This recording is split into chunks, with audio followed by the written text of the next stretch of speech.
from the bureaus of propaganda of the Axis powers came the confident prophecy that the conquest of our country would be an inside job.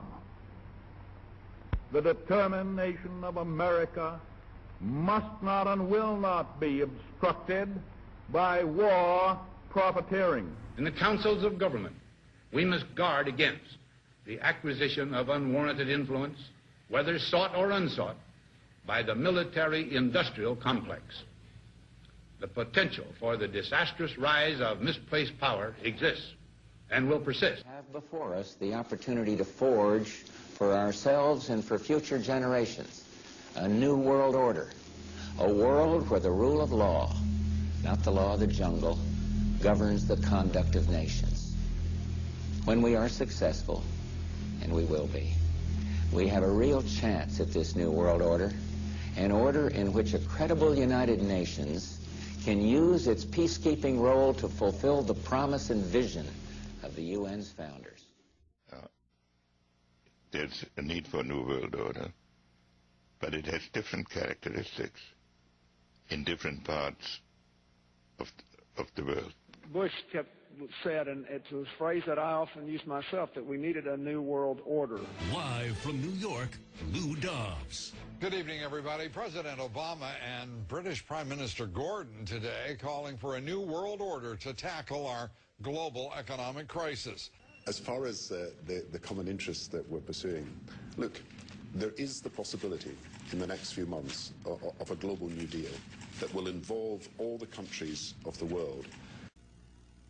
France intends to pursue, together with all people of goodwill around the world, this battle to build the new world order of the 21st century. So, in conclusion, ladies and gentlemen, a new world is emerging. It is a new world order with significantly different and radically new challenges for the future. I think his task will be to develop an overall strategy for America in this period when really a new world order can be created. It's a great opportunity. It isn't just a crisis. In this new world, such dangerous currents have swept along faster than our efforts to contain them, and that is why we cannot afford to be divided. No one nation, no matter how large or powerful, can defeat such challenges alone. One, our first and most important specific undertaking should be to restore the complete independence of the United States.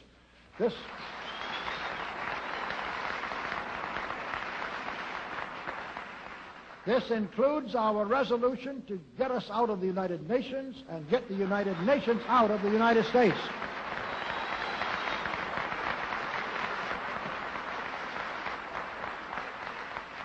Two, we must once again make our money freely redeemable in gold at some realistic price.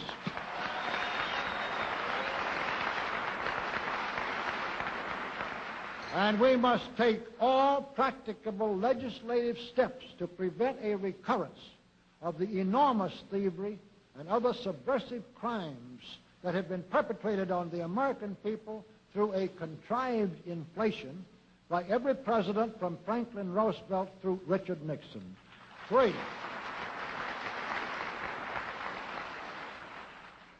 we should reduce the number of government bureaus, of government civilian employees, and the whole quantity of government by at least 50%.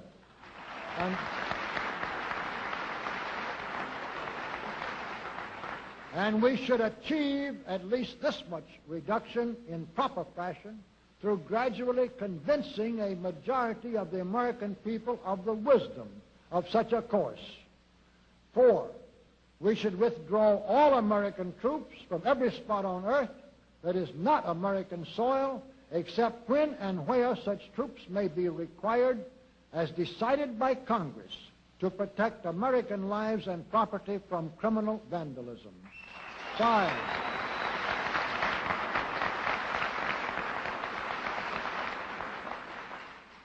Five, we should get government out of the areas and functions and activities where government does not belong.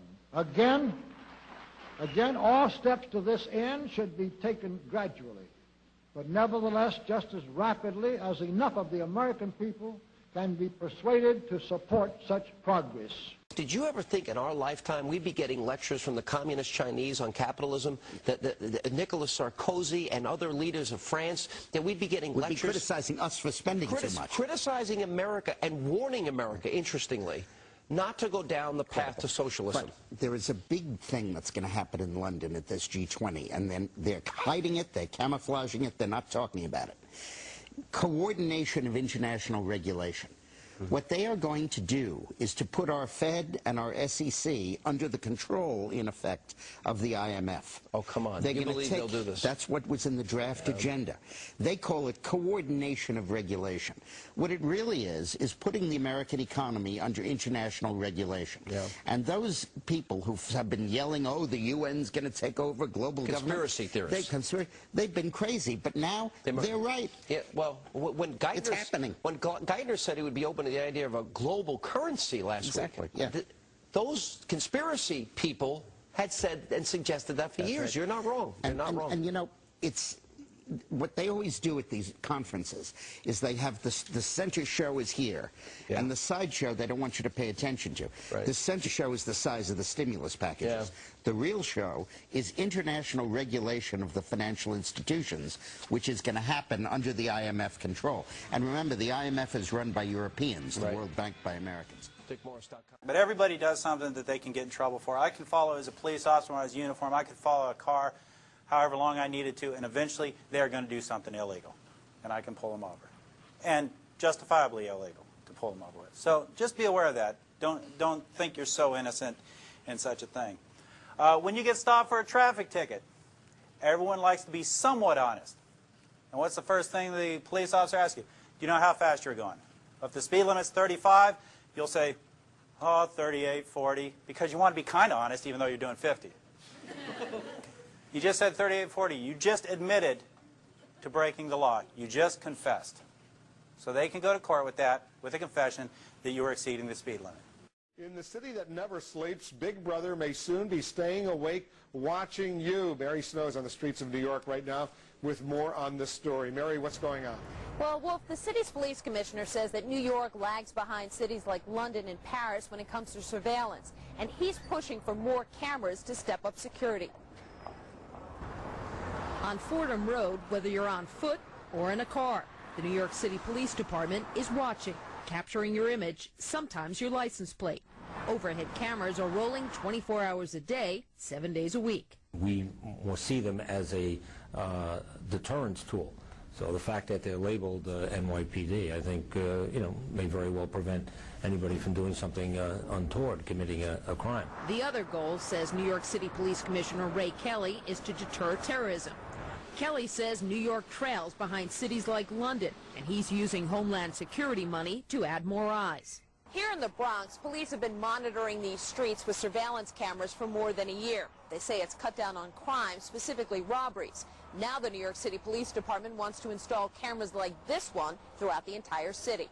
505 cameras are slated to create what some call a ring of steel around areas like the financial district, considered a prime target for terrorists. Critics question the move. It's chilling that somebody in government knows every place I go and with whom and when. That's a little bit scary, I think. Commissioner Kelly says New York is taking a page from London, where surveillance cameras helped track suspects in last summer's subway bombings. They were a useful tool in London, and God forbid we have to use them to that degree here. But I think, they are an effective means of deterrence and also an effective investigative tool when needed. The New York Civil Liberties Union is questioning whether the benefits of the cameras outweigh the erosion of privacy. But the police commissioner says that these cameras are not hidden, they are clearly labeled, and there is no expectation of privacy. And I've had defense attorneys come up to me. Matter of fact, one on a motion to suppress just Tuesday, come up to me and tell me his client was stupid. Okay? They're very straightforward. They do foolish things. They talk to the police. You guys need to be aware of that. Is it the way of the future or just another fad? Seems some people are considering throwing away keys to the house and car in favor of a computer chip implanted in the wrist. A wave of the hand and the door opens right before their eyes. But as Jennifer Kirby reports, this apparent trend has its critics. Keith Kennedy always hated fumbling with his keys. Now he only uses one thing for all the doors he needs to unlock. Access granted. It's an electronic chip implanted in his wrist. Basically, it's just it's convenient. I'm a little bit more comfortable with having more security to my house, my car, and my business. His business is a body-piercing shop, but his passion is this new chip. He worked with a computer expert to develop the software. The chips work like swipe cards. Electronic readers identify people by their codes. A system can cost up to $10,000. Basically, ampule goes in. Larissa Crack got a chip to get into her house.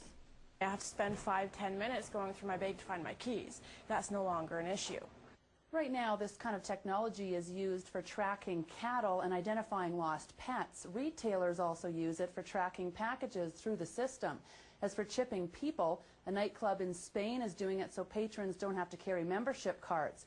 And a few people in the United States have chips for quick access to their medical records. A lot of people would be hesitant to have something like that.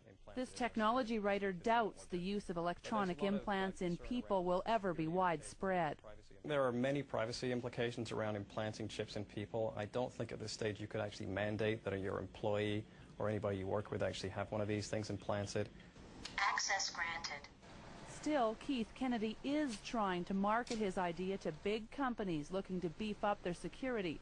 Radio frequency ID, tiny chips, big potential, how to change how freight packages, pets are tracked, all sorts of things. And now some people actually risking their own health to get them. Tonight, the great lengths people are going to implant radio frequency identification chips in their bodies. 28-year-old Mikey Sklar has a lot in common with his two cats. They both have something that sounds like it comes right out of the future. Tiny implants loaded with their personal information, chips surgically put into their bodies. They're called RFID tags, normally used to track things like shipping containers and marathon runners. For the cats, it's a device which keeps tabs on them if they get lost. For Sklar, well, he says it's to make life more convenient. I want to use it as an identification system so I can get personal information to show up. So I can scan my hand and have information about my favorite websites and email address and weather all be displayed for me through some custom hardware projects I've been working on. Sklar says he easily found his RFID tag on the internet, but finding someone to implant the device in his hand was a different story. That's because Sklar's RFID tag is not the type that's approved by the Food and Drug Administration. He had to convince a friend who's a surgeon to implant it. I really didn't feel anything during the surgical procedure, which was about 7 minutes long on my kitchen table. While Sklar's scar from the surgery heals, big retail chains like Walmart are using more of the tags, putting the low-power radio frequency IDs in shipments to track them. Outside the United States, they're actually being used by the Mexican government, implanted in officials needing high security clearance. In Spain, chipped VIPs at the Baja Beach Club can pay for drinks simply by waving their hands under a scanner. Sklar's tag? Bought off fidgetsusa.com, which actually advises its customers not to implant them. The company says they are not made for humans, pointing out its chips are not sanitized. All this has the only company to get FDA approval for its human implantable chips very concerned. VeriChip's devices store valuable medical information for chronically ill patients. The VeriChip technology is extremely useful in being able to quickly link the patient's vital medical information and contact information to the staff that's taking care of that patient to provide them the most timely and most efficient care. More and more hospitals are getting RFID readers in emergency rooms, and VeriChip's devices are doing so well, the company has just filed to go public. But here's a scary thought. All the uses for RFID tags are now bringing up questions about whether the information stored in them is really safe from hackers. It is quite possible that this tag could be hacked. Anyone with a simple laptop setup and a RFID antenna at the correct frequencies can pick up my tag number. There are other tags that have more information on them that might be much more interesting, such as a Chase Blink card or a MasterCard PayPass. Verichip says its chips are safe and that the personal information on them cannot be read without a Verichip reader. But experts say RFID technology is getting more advanced, and as it gains wider acceptance, more companies are expected to use and profit from it. And very soon, Mikey Sklar and his 2 cats might not seem like something right out of science fiction.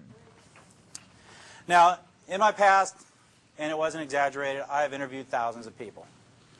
I've arrested and dealt with over 1,000 felonies, well, actually more than 1,000 felonies, probably about 20, or yeah, about 1,000 felonies, 2,500 misdemeanors, 98% of them conviction rate, 80% of them I don't even have to go to court. Why? Because there's confessions. Because they confess. So these people have no problem. The hardened criminals have no problem talking to the police. People like to tell their story. And they'll sit in that room and think about it. You're picked up by the police. You're in a little room. There's one chair here. There's a desk. There's another chair. What's the thing you want the most right at that point? To get out of that room. To be out of that room. Think the police officer's shift is ending in 15 minutes. Does a police officer want to get out of that room?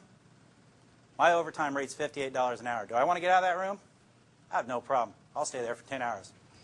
I'll take that $600. By now, most people understand that talking on a cell phone is not secure, but this is going to shock you. A third party can listen in on your conversations, read your text messages, even pinpoint your location. And you'd never know. Here's how.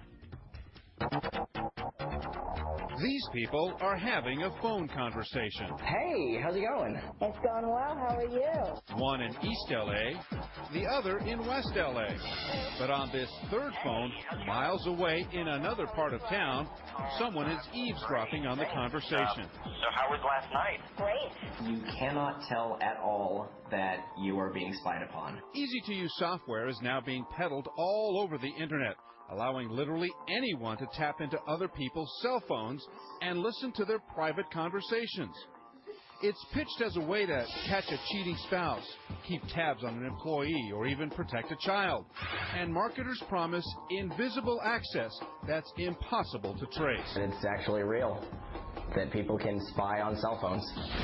Kelly's a publicist and tells us she was shocked to discover someone was secretly listening to her phone conversation, compromising not only her business and clients, but her private life as well. I was very upset. I mean, I feel like that's an invasion of privacy. The key to snooping on somebody like this is getting access to their cell phone for 10 to 20 minutes. That's how much time is needed to cable the phone to a computer and download the software. That programs the phone to connect to a third party.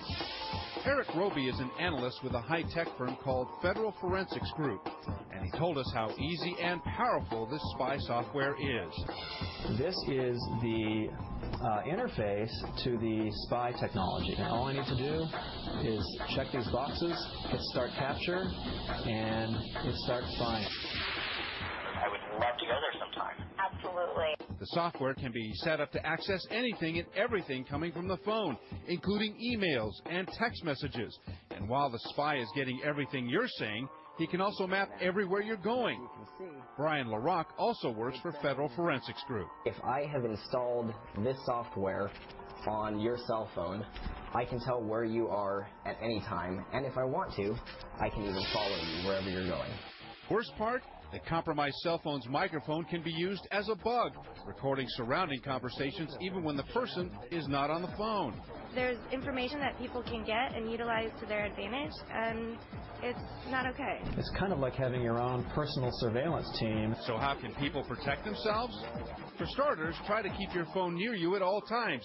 Even better, find out how you can password protect your entire phone, not just your voicemail. We live with other people. The password is really the best way to go to protect your phone. Cell phone spy software can be found online from anywhere from $80 to $800. If you think your phone's been compromised, take it to an expert who can check it out. You go in there with your paperwork, you sit down, and you just start doing paperwork. And usually I have a videotape sitting on top of it, just for measure, so they think I have a videotape. And you just sit there. Don't tell them Miranda. Just sit there and wait for them to start talking, because they will.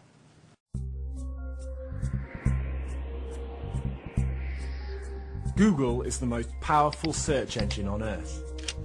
Today, billions of users Google for any kind of information. A former student's project now rules the World Wide Web.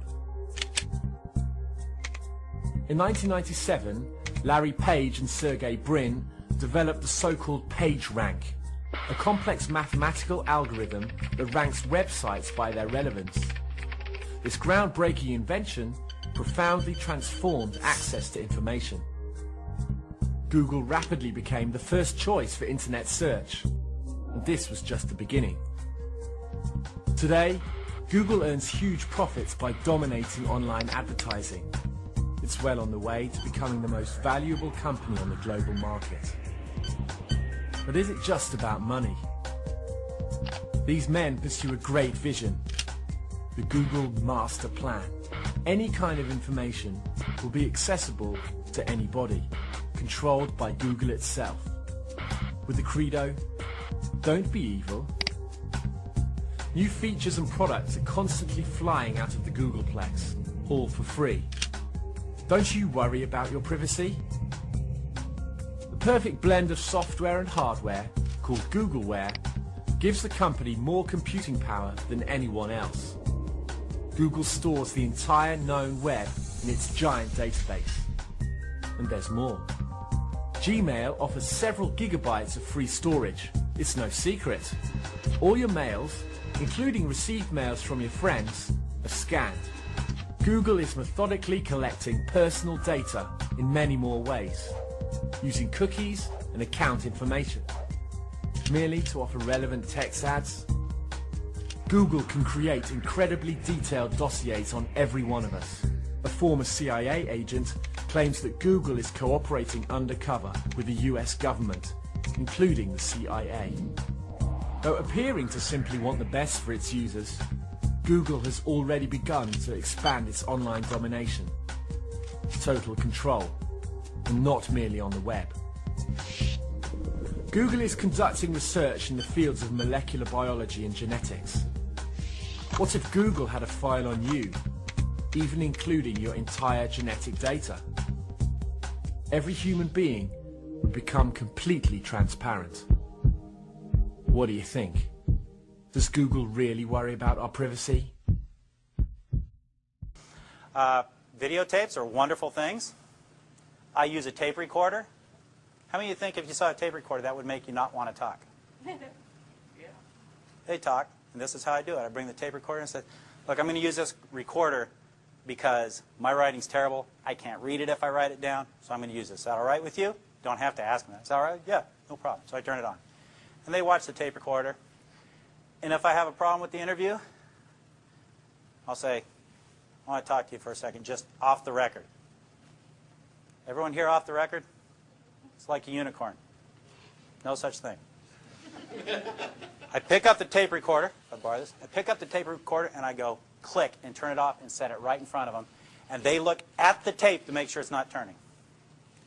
Interview rooms have microphones in them and video cameras, and everything that happens in there is recorded. My tape means nothing because I'm recording it anyways. And then I start talking to them quietly, and they start telling me stuff. And they do something like that, except it's crying. It's more crying. So that's another way. So you see how there's an unlevel playing field here. Even with the most educated individual, there's an unlevel playing field. If you talk to the police, everything's going to be written down. If you get pulled over for a ticket, they give you the ticket, and you pull off. You ever see the cop pull off right after you? Usually not. That's because on the back of their ticket, they're writing down everything you said.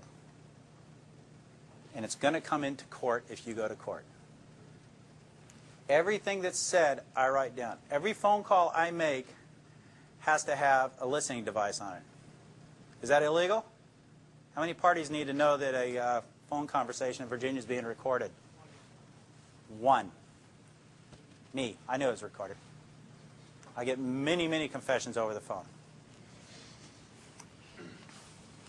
Do you have a Facebook? Have you thought about the privacy you put at risk?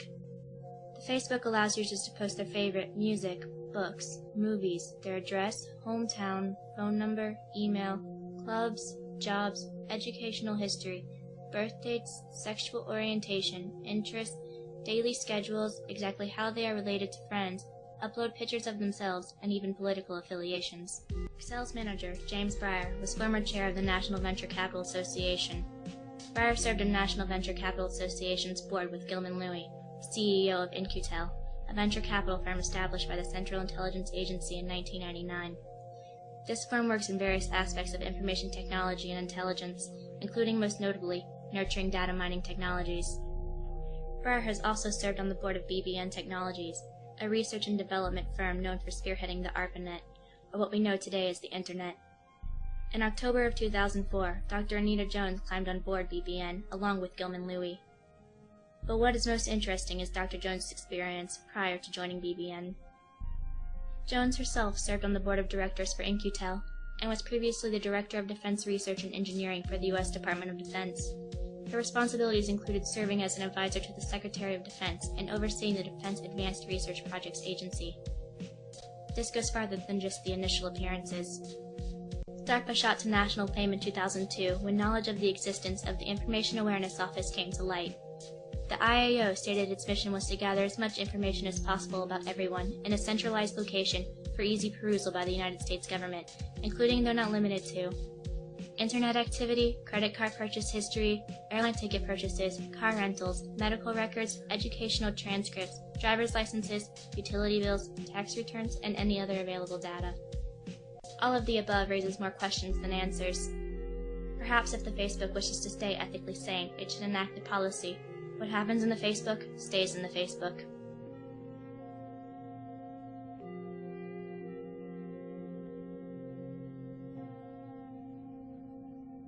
My name is Richard Mack, and I'm the former sheriff of Graham County, Arizona.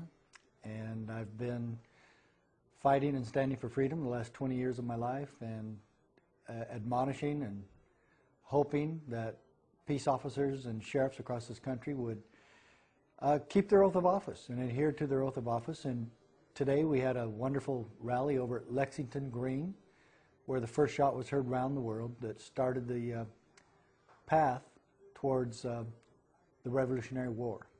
And the Oath Keepers decided to meet there, and they asked me to be there. And the relationship between me and Oath Keepers is really an automatic one. It was a very easy one, because I've been preaching about the oath of office for years and years, about 2 decades now, and their message is the same.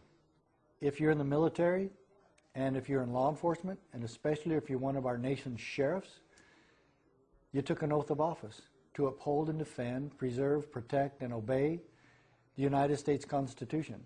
If we had law enforcement in America that were doing that, keeping their oath to do just that, we would have our constitutional republic back tomorrow. That's how powerful this movement is. The Founding Fathers established a system that would keep the federal government impotent. This is the time to reenact that.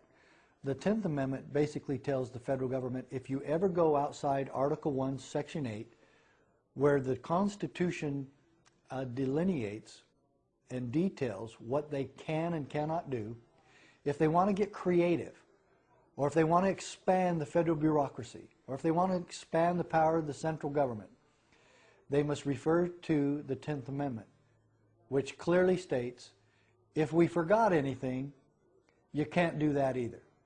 And so the 10th Amendment keeps the federal government in check, because the states have the power to tell the federal government to stay out. And then, of course, that's going to just scare governors and state legislatures to death, because they might stop federal funding. What are you guys, crazy?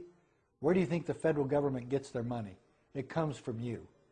Stop sending them the money, and they won't have anything over you anymore.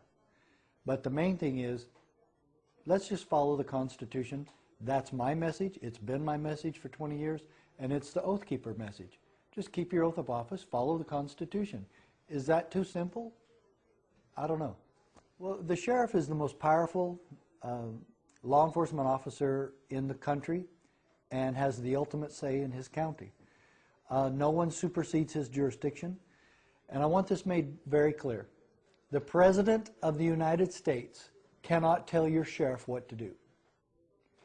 And in that same vein, none of the auxiliary departments below the President can tell the sheriff what to do. Quite to the contrary, when they're in his jurisdiction, he can tell them what to do.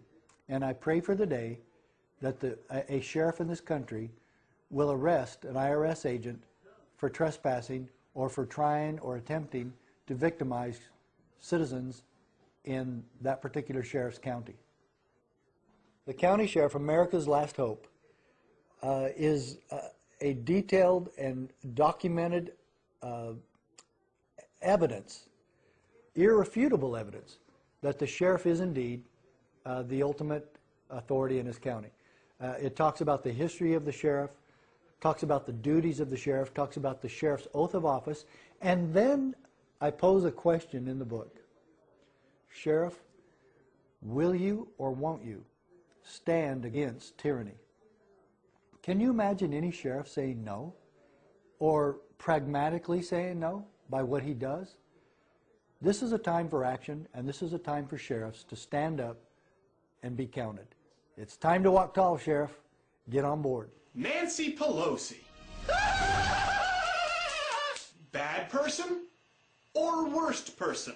We all know this broad has been at the forefront of this anti-waterboarding crusade. Of course, at first she played it off like she was horrified when she found out about it recently. Waterboarding? Oh no, that's awful. And then everyone discovered that she was there for the 2002 briefing and knew about it all along. Lies! That's all lies! Yeah. So what does good old Nancykins do? Rather than admit it, she claims she's been missiled by the Bush administration and the CIA. They all bamboozled me. Really? Because Pelosi, I remember for years the implications you made about George W. Bush. George Bush is mildly retarded. Yeah. Are you saying that's changed? You're even dumber than I thought. But what do you expect from a dame who said that the enforcement of our immigration laws is un-American? A lady who holds the title of having had her actions publicly condemned by the Pope. The Pope's a jerk! And above all else, a lady who looks like the Joker. It's all part of the plan. Here's the deal. Pelosi needs to resign. Either A, she genuinely doesn't remember the 2002 CIA briefings because she's senile. Sorry, Toots, Botox won't keep the brain young. Or B, she is lying. And considering that she's accusing the CIA of deliberately misleading her, essentially calling members of our armed forces liars, I'm inclined to believe the latter. What do you think? Should Pelosi resign? Let me know. So, Nancy, you need to resign, or the people will most likely forcefully give you the boot. And God knows there are a lot of folks out there who would like to do a lot more than that to you.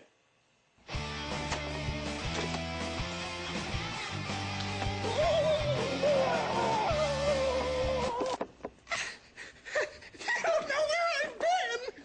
Shut up, you old bag!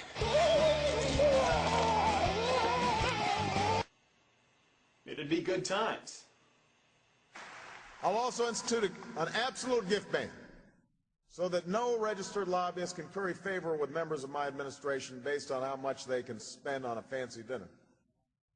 I'll make our government open and transparent so that anyone can ensure that our business is the people's business. Justice Louis Brandeis once said, "Sunlight is the greatest disinfectant." And as president, I'm going to make it impossible for congressmen or lobbyists to slip pork barrel projects or corporate welfare into laws when no one's looking, because when I'm president, meetings where laws are written will be more open to the public, no more secrecy. That's a commitment I make to you as president.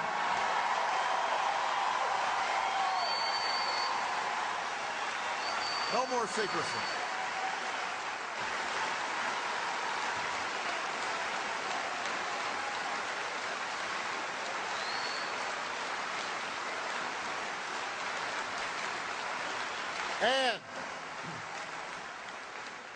When there's a bill that ends up on my desk as president, you, the public, will have 5 days to look online and find out what's in it before I sign it,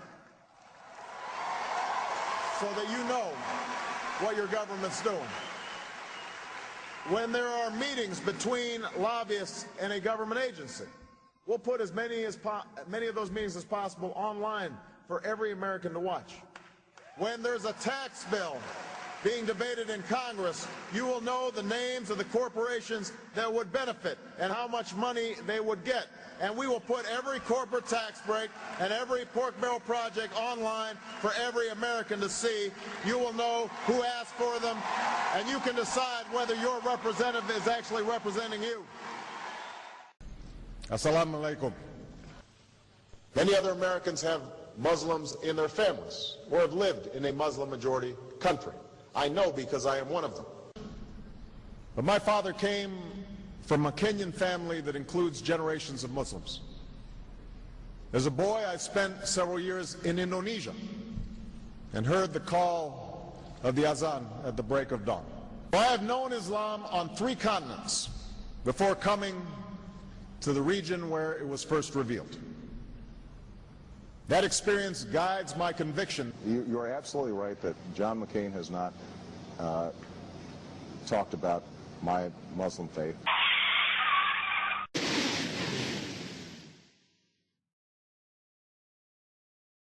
You are absolutely right that John McCain has not talked about my Muslim faith, and you're absolutely right that that has not come my Christian faith. Obama is a radical communist, and I think it's becoming clear. That's what I told people in Illinois, and now everybody realizes it's true. He's going to destroy this country, and we're either going to stop him or the United States of America is going to cease to exist. As the Holy Quran tells us, the Holy Quran teaches that, the Holy Quran tells us, and the Holy Quran also says... Is he President of the United States? According to the Constitution, in order to be eligible for president, you have to be a natural-born citizen. He has refused to provide proof that he is, in fact, a natural-born citizen. And his Kenyan relations say that he was born in Nairobi at a time when his mother was too young to transmit U.S. citizenship. So I'm not even sure he's President of the United States. No, that's not a laughing matter.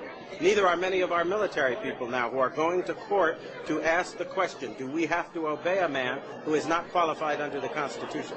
We're in the midst of the greatest crisis this nation has ever seen. And if we don't stop laughing about it and deal with it, we're going to find ourselves in the midst of chaos, confusion, and civil war. It's time we started acting like grown-ups. We will convey our deep appreciation for the Islamic faith, which has done so much over the centuries to shape the world. I would like to speak directly to the people and leaders of the Islamic Republic of Iran. Your great and celebrated culture. Over many centuries, your art, your music, literature, and innovation have made the world a better and more beautiful place. We know that you are a great civilization, and your accomplishments have earned the respect of the United States and the world. I also know civilization's debt to Islam. It was Islam at places like Uluzar that carried the light of learning through so many centuries, paving the way for Europe's Renaissance and Enlightenment. The person you call President Obama, and I frankly refuse to call him that. Right. At the moment, he is somebody who is kind of an alleged usurper, who is alleged to be someone who is occupying that office without constitutional warrant to do so. And he's rushing forward with ideas like destroying our borders, an amnesty bill that will actually have the American taxpayer footing the bill for illegals to come to this country to live, to get housing, and to get everything they want. Islam is not part of the problem in combating violent extremism. It is an important part of promoting peace. The enduring faith of over 1 billion people is so much bigger than the narrow hatred of a few. In the United States, rules on charitable giving have made it harder for Muslims to fulfill their religious obligation. That's why I'm committed to working with American Muslims to ensure that they can fulfill zakat.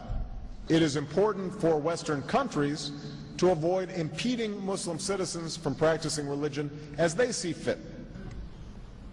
And I consider it part of my responsibility as President of the United States to fight against negative stereotypes of Islam wherever they appear. A couple of years ago, we were arguing over every penny in the United States budget, and it was quite clear we didn't have enough money to go around. Well, somebody asked me where we came up with $2 trillion in the course of the last 6 months. Did we wish for it out of the air? Have people gone mad in this country? You don't have that money. We are claiming that a bankrupt government can save a bankrupt banking system. Explain to me how that happens, because I think that's impossible.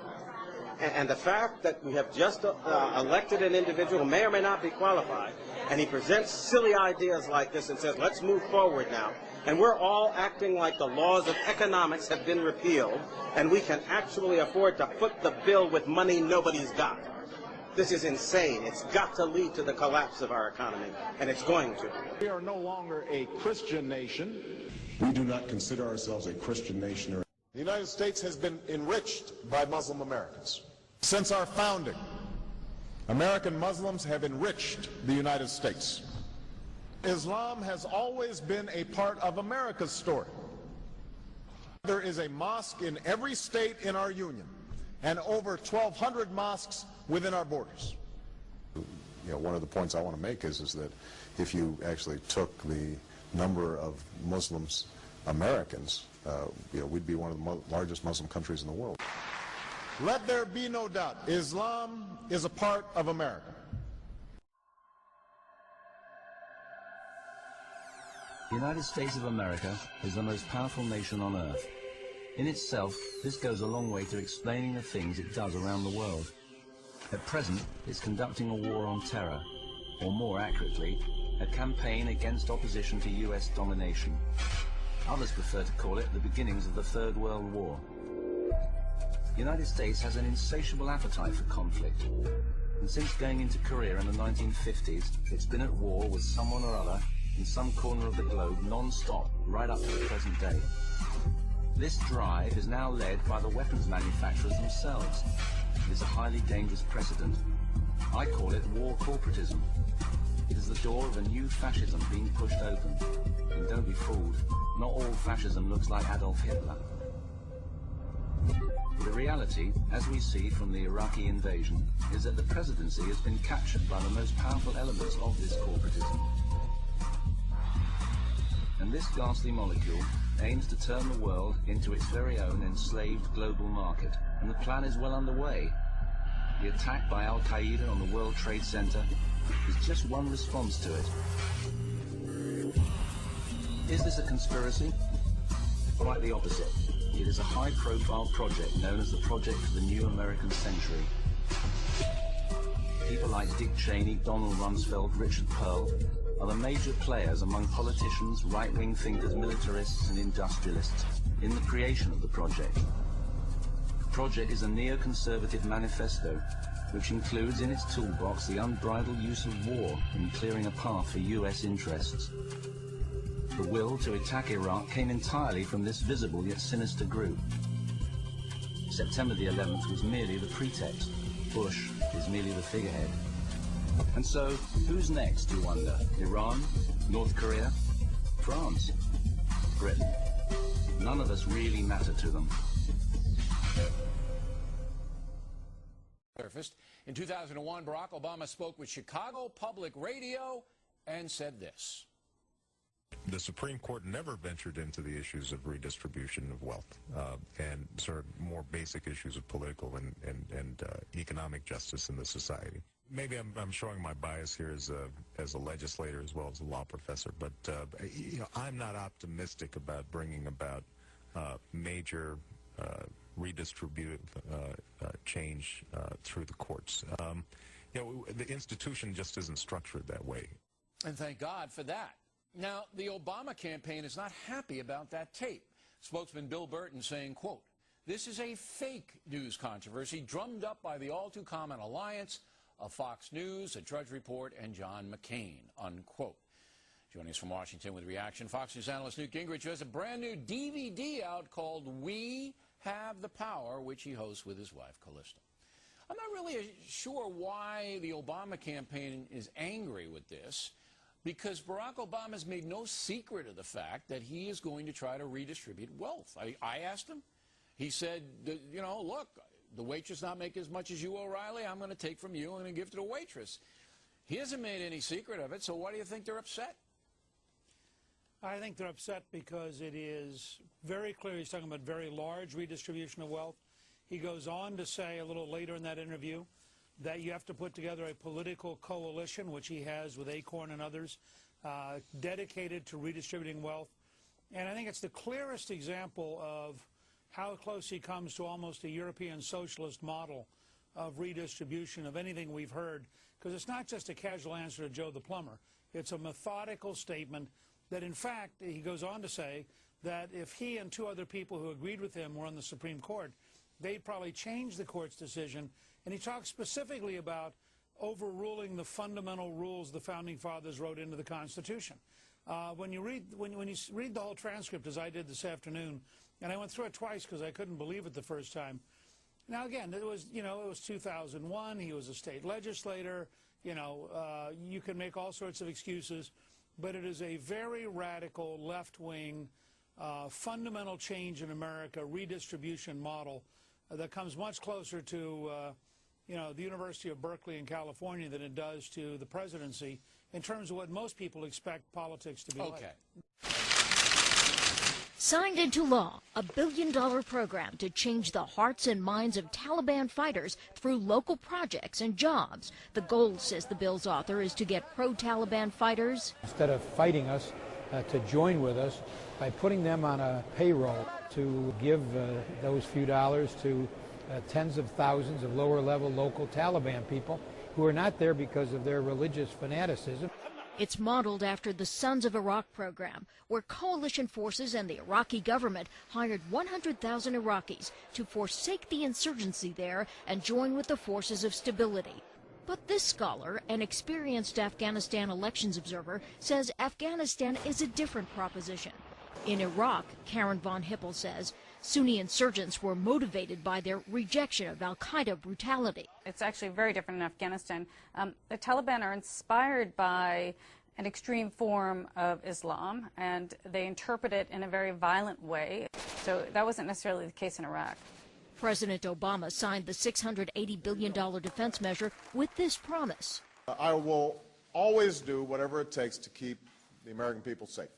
Go, come on, come on, come on! But Americans more and more question the president's Afghanistan strategy, even as Mr. Obama ponders the domestic politics and military impact of expanding the U.S. troop presence there, and as his administration is challenged about a New York Times report alleging that the brother of Afghan President Hamid Karzai has been on the CIA's payroll for years, despite suspicions that he's a major opium dealer. For the record, the CIA declined comment, and Ahmed Wali Karzai has repeatedly denied the charge.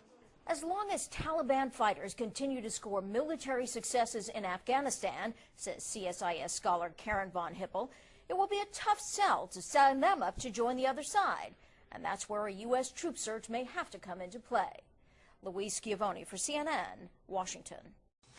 What's next? I'll tell you what's next. Barack Obama is a socialist. The guy is a freaking socialist. Liberal, Democrat, these are just different words for socialist these days, okay? When Barack Obama becomes president, you know what he wants to do? He wants to take money from people who work and give it to people who don't work, okay? Because that's what a socialist does. But what Barack Obama doesn't understand is this country is a freaking capitalist society, okay? In a capitalist society, it's not the government's job to make sure you have what your neighbor has. If your neighbor has a nice house, it's not the government's job to make sure you have a nice house. If your neighbor has a nice car, it's not the government's job to make sure you have a nice car. In a capitalist society, it's the harder you work, the more money you make. The more money you make, the more stuff you get. That's how it works. Barack Obama wants to give everybody health care. Everybody's getting a free health care. Let me tell you how health care is going to work under Barack Obama. If you have health care now, you'll have the same health care, except you'll pay a little bit more for it. Why will you pay a little bit more? So Barack Obama can give free health care to people who don't work and only illegal immigrants who are running around this freaking country. Okay? Your health care program, it'll be the same, except when you're going to use it, you're never going to get to use it. The freaking freaking system is going to be so bogged down,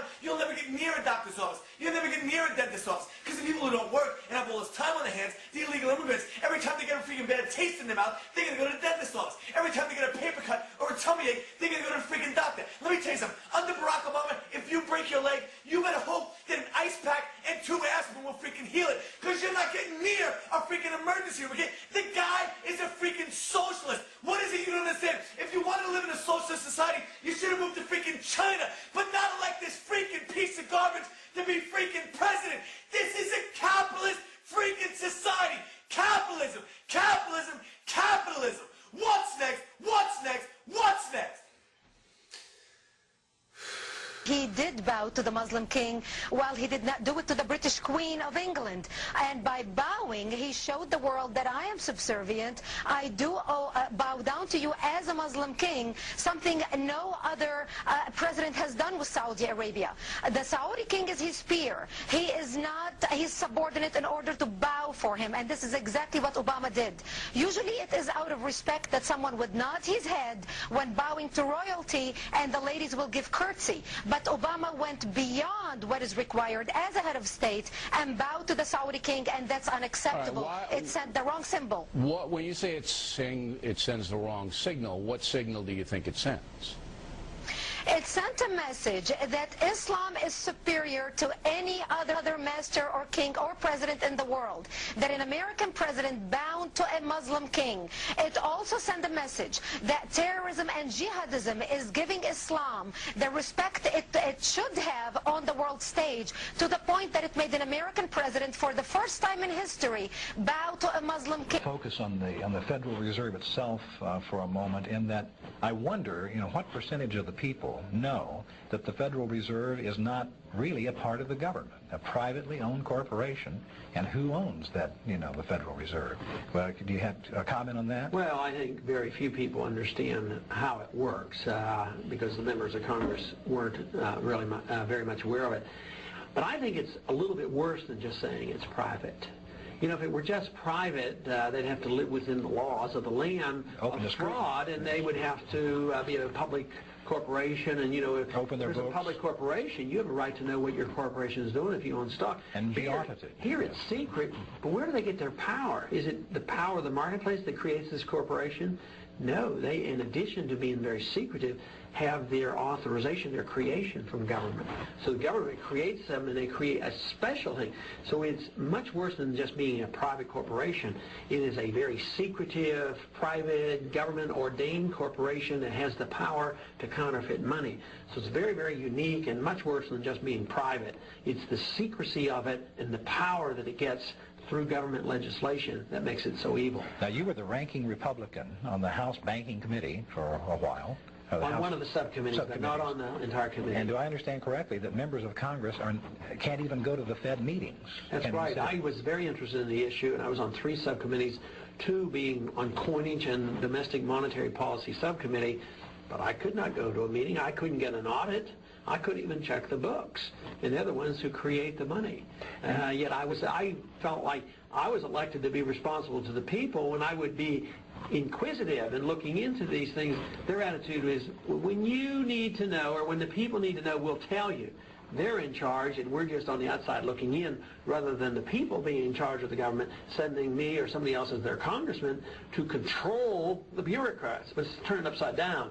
They have control, and they allow us to know what we want and what they think we should know. We have responsibility on our own. If we're managing the world reserve currency, we can deal with that. We can deal with our spending policies, our deficits, the pressure on the Fed to inflate. So I think if we do what's right, it'll benefit the entire world. I agree with that. In your testimony, you also talk about talking about a new international accord, and that you're working on internationalizing regulations, which literally scare me. I think we have way too many already, and they don't solve the problem. But in those negotiations, since this issue of a new reserve currency is being discussed in the ordinary media, you hear reports. Just this morning I read UN planning a new reserve currency. In these accords, could you tell me every time this conversation comes up and what is being talked about and how you relate to what the Chinese are saying, yes, they'd like to see a new reserve currency. They'd like to participate in this. Time has expired. And it seems like that would be some very important information for us. I would be happy to come and talk to you about that privately or in another context. Gentleman's time has expired. So you're saying if you buy $300 billion worth of U.S. government debt, that is not inflationary. The true definition of inflation is when you increase the money supply.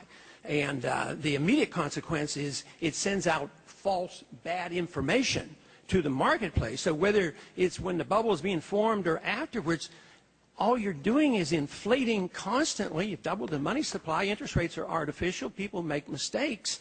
So it seems to me that you're in the midst of massive inflation. But I guess you have a different definition. When you double the money supply, that's not inflation itself? Or are you looking at only prices? May I respond? Briefly. Inflation is the change in the price of the consumer price level, which is very stable right now. And there are various measures of money, as you know, and the broad measures of money, the measures of money in circulation, like M1 and M2, are not growing quickly.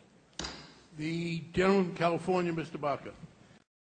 What I'm also hearing is that the basket of currencies that will replace the U.S. dollar will be much more heavily weighted in gold bullion. As much as 50% of the new currency scheme will be weighted in gold bullion. And the point of all this, keep in mind, is that these countries, China, Russia, and Iran, the Shanghai Cooperative Organization, they've made it really no secret that they hope to take down the U.S. economy and take down the U.S. dollar. And this is a move toward taking down the U.S. dollar and the U.S. economy by shifting the way oil is priced out of the world reserve currency, the dollar, which gives America an incredible free pass to finance wars and occupations around the world. China, Iran, and Russia don't want to finance America's military adventures in Afghanistan and Iraq and possibly Iran by allowing the U.S. to have the world's reserve currency, the U.S. dollar, which gives them this what they call coinage, or the ability to make a profit on every single transaction that is done around the world because it's all done in U.S. dollars. So this is really another step toward the U.S. economy collapsing and the U.S. as a major global power collapsing. Some governments have a nice problem, as Senator Sherrod Brown puts it. What to do with all the money earned from their abundance of exports, whether it's from barrels of oil or from barrels of monkeys and other toys. They are flush with cash. The dollar is weak and the U.S. economy faltering. Those governments are on a buying spree, most recently pumping more than $35 billion into Wall Street banks brought down by bad bets on risky mortgages, but also in private equity and technology, investments Wall Street and the U.S. government have embraced. The U.S. economy benefits from foreign investment, including investment from sovereign wealth funds. But there are concerns about the size, growth, and secrecy of some of these funds. So many are run by undemocratic governments with powerful strategic objectives. Senator Kaptur worries foreign governments are buying influence and access to technology. These deals are presented as purely financial when they are in fact political and strategic. At issue at this hearing, China's $200 billion fund, ranking among the most secret funds in the world, according to an analysis by Standard Chartered Bank. Chinese central planners understandably want to diversify some of their $1.4 trillion in reserves, most invested in U.S. government debt.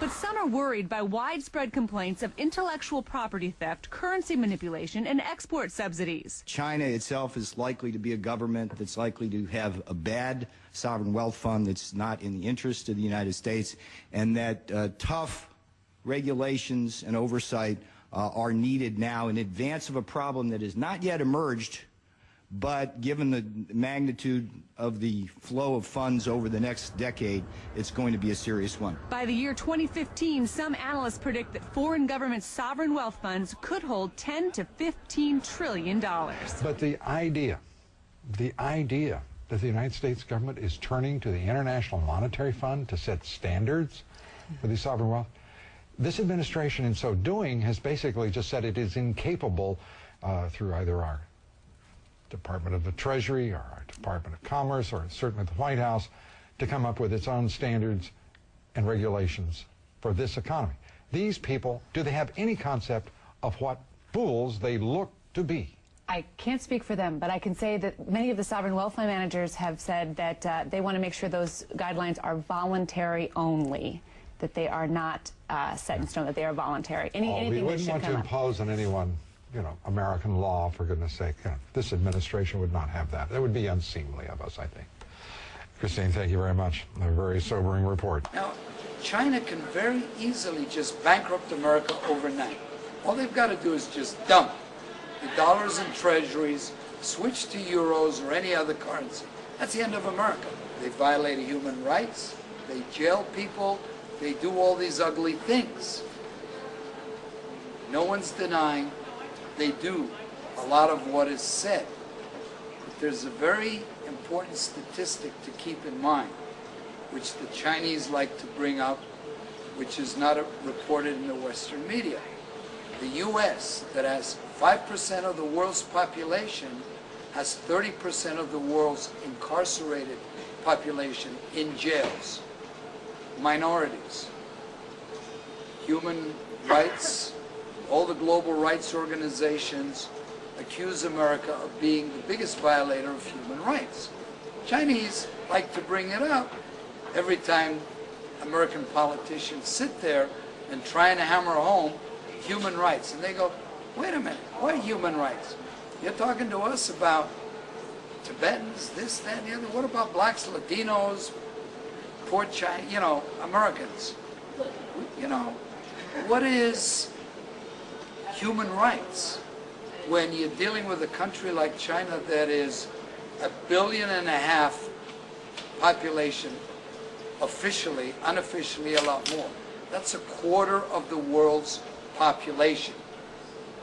They have raised more people out of poverty in the last 5 years than the entire population of America. But when it comes to China, because they are basically America's factory, because over 60% of the factories that manufacture all the products you see here, even next door, Cost Plus, are foreign owned. They're not Chinese owned. China provides the labor and the materials.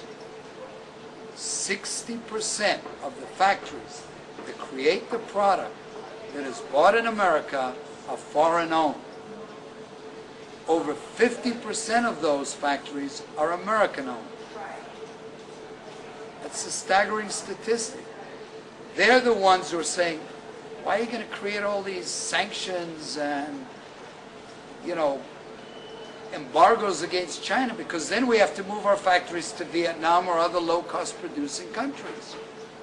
We don't want to make the move. That is why China owns America today. Because China, the manufacturing base, is foreign owned. What did the Chinese know coming out of a communist system about all this high-tech capitalist manufacturing? Think about it. It had to come from overseas, whether it's indirectly through Taiwan or Hong Kong or directly through the U.S. Look at any major manufacturer here or supplier here. Walmart, pick a company. Next door, Cost Plus. They're all American companies that manufacture the products. And guess what? They get paid in U.S. dollars. Hence, China owns America today. There's been a lot of discussion these days about the tight financial relationship between China and the United States. Well, at this rice shop in Hong Kong, I thought I'd take the opportunity to explain to you exactly what's at stake in this relationship. This jar represents the amount of debt or treasuries the U.S. had to issue in 2006 in order to finance its budget deficit. This rice represents China's money. 1 grain is the equivalent of 5 million U.S. dollars. So in 2006, the Chinese lent the United States about this much, half. So let's talk now about 2008. The U.S. had to issue a lot more treasuries to finance its ballooning budget deficit. China bought about this much.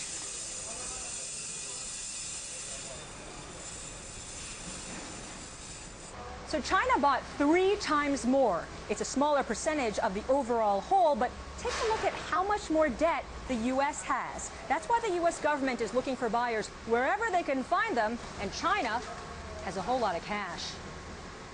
So why would China need to buy U.S. debt? Well, China has a lot of U.S. dollars from all its exports, and it needs a safe place to park those dollars and watch them grow. It's within China's interest to keep feeding the U.S. economy and help it grow so that Americans can be happy and well fed and buy more Chinese goods.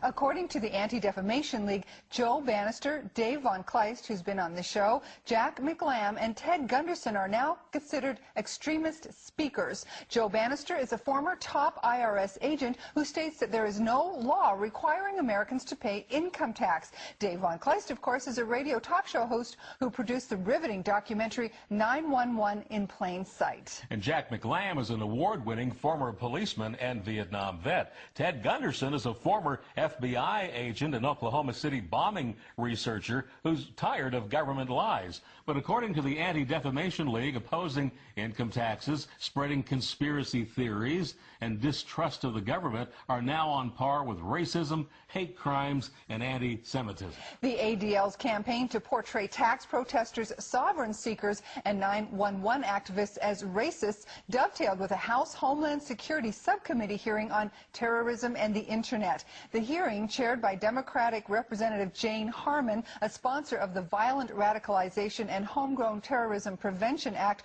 recently passed by the House, now puts anyone who questions the government or speaks out in public against policy in the same boat with Muslim jihadists. Sources say Harman was overheard talking to an investigative target whose conversations were being legally intercepted. Congressional Quarterly and the New York Times report that Harman discussed using her influence to reduce espionage-related charges against 2 officials of the American-Israeli Public Affairs Committee. In return, the person with whom she was speaking would lobby then-House Minority Leader Nancy Pelosi to appoint Harman chair of the House Intelligence Committee. Pelosi says there was no such lobbying. It isn't true. No. Mrs. Harman, Congresswoman Harman, has many friends who advocate for her, and to juxtapose that on any other activities that are going on is just not correct. In her letter to Holder, Harman says it is entirely appropriate to converse with advocacy organizations and denies contacting anyone to influence the AIPAC case. CQ also reports that after the intercept, the FBI tried to open an investigation of Harman, but Attorney General Alberto Gonzales pulled the plug because he wanted Harman's help defending the controversial domestic warrantless wiretapping program, which she supported. Today, the former Attorney General had no comment. The Justice Department says only that it is reviewing Harman's letter. As for that deal that was allegedly discussed, Harman did not get the Intelligence Committee chairmanship, and the trial of the AIPAC officials is slated for June. Political conservatives are fired up. This is an effort to criminalize political dissent, standard, ordinary, everyday political dissent. This fury a reaction to an assessment from the Department of Homeland Security saying right-wing extremist groups could exploit fears about the economic downturn, gun control, and the election of an African-American president to attract new recruits. It says groups dedicated to a single issue, such as opposition to abortion or immigration, may fall within the definition of extremist. We are not extremists. They are the extremists. To make its case, DHS cites a surge in purchases of guns and ammunition and the recent shooting of 3 Pittsburgh police officers by a man reportedly influenced by racist ideology and fears of gun confiscations.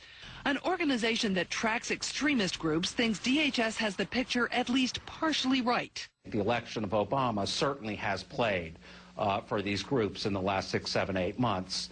The economy, I think, is much more questionable. We really don't know if that is having an effect. A Homeland Security official says DHS is not trying to squelch free speech. There is no link between extremists being talked about in that report and conservative political thinkers, activists, and voters. But conservatives aren't buying it. If the Bush administration had done this to left-wing extremists, it would be all over the press as an obvious trampling on the First Amendment rights of folks and dissent. In fact, in January, there was a warning about left-wing extremists. It was issued by the Obama administration, but both reports were begun under President Bush. This new DHS assessment says right-wing extremists may try to radicalize disgruntled veterans to exploit their military knowledge. Some conservatives find that offensive, but DHS points to Oklahoma City bomber Timothy McVeigh, a veteran of the first Iraq War. Lou? Gene, this is, at the very least, a broad, general threat assessment, if you will.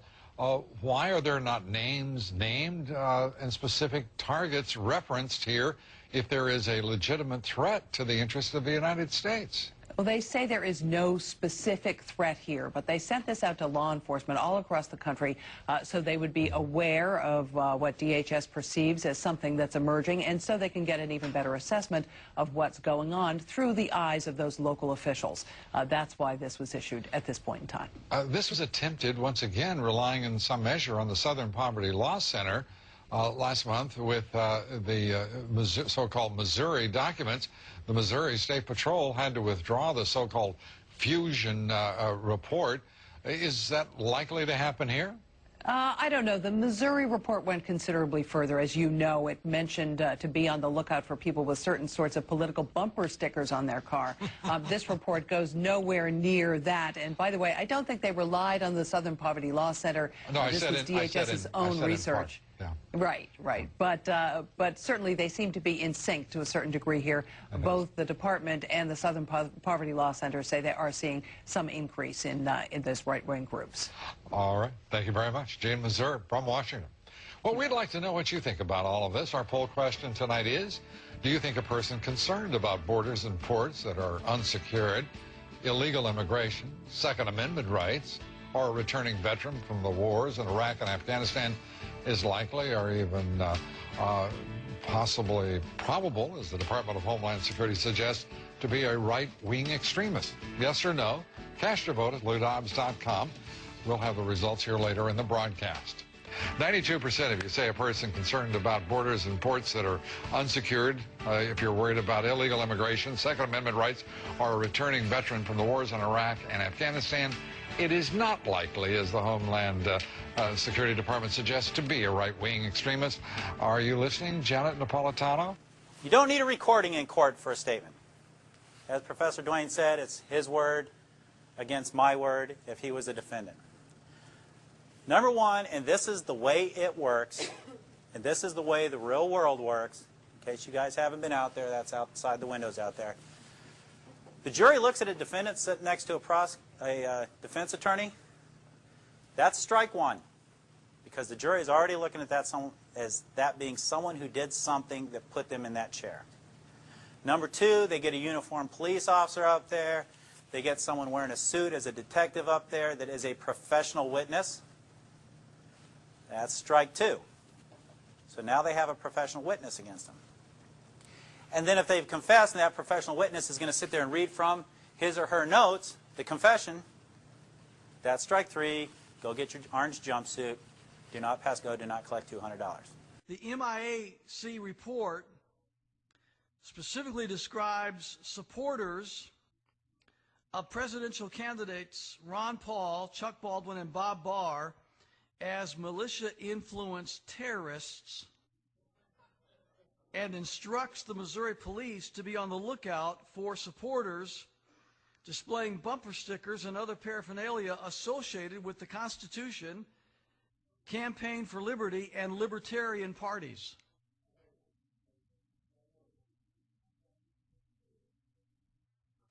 The MIC report does not concentrate on Muslim terrorists, but rather on the so-called militia movement, and conflates it with supporters of Ron Paul, Chuck Baldwin, Bob Barr, and the so-called Patriot movement, and any other political activist organization opposed to the North American Union and the New World Order.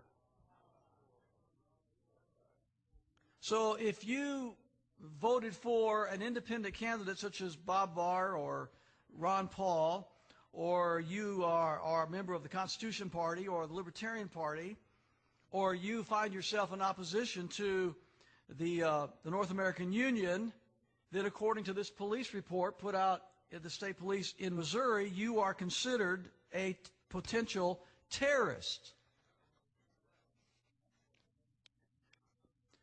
This report goes on to say the MIC report is similar to one created by the Phoenix Federal Bureau of Investigation and the Joint Terrorism Task Force during the Clinton administration. The FBI document explicitly designates defenders of the Constitution as, quote, right-wing extremists. Imagine that. If you defend the Constitution, if you believe the Constitution should be defended and upheld, you are labeled a right-wing extremist. And according to the MIAC report, opposition to world government, opposition to NAFTA, opposition to restrictive gun laws, to the federalization of the states, are a potential threat to the police. Now, we laugh at that and we take that lightly, and because we realize how ludicrous it is. But let me tell you, ladies and gentlemen, there's nothing to be taken lightly here. This is very serious. This is an official state police agency issuing a report to the entire state police of the state of Missouri, cautioning them, advising them, warning them, however you want to say it, to be on guard against people that might have a Ron Paul bumper sticker on their car, or people that would be a part of a political party that's not Republican or Democrat, or people that believe that we ought to defend the Constitution, or people that believe that that we should oppose the North American Union that is growing by leaps and bounds every day. That these people are considered potential terrorists, extremists, right-wing fanatics, and other such verbiage.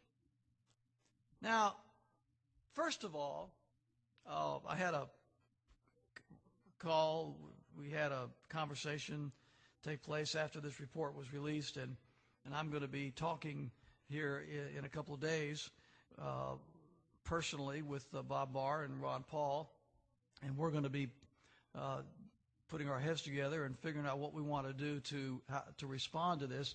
I can tell you this, we will not take this lying down. I remind you that before the Nazis began to persecute and incarcerate and kill and so forth the Jewish people in Germany, the first thing they did was label them as extremists and fanatics and all these kind of things, and get the people conditioned against them.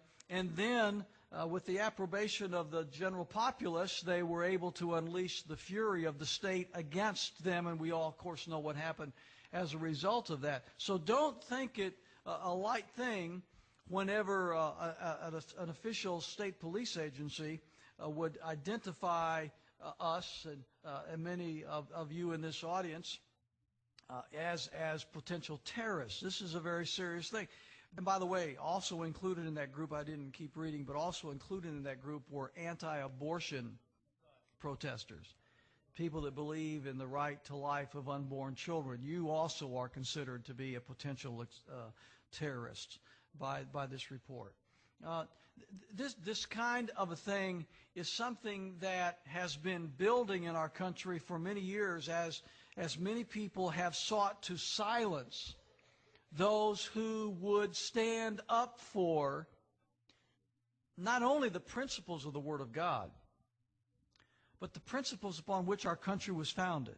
My suppression hearing, a statement was trying to be suppressed because when I record a confession or an interview, because we don't do interrogations, the police, we do not do interrogations. That's a bad, mean, Nazi kind of word, okay? We do interviews, okay? And you'd be amazed how much difference it makes when you use that one word versus interrogation.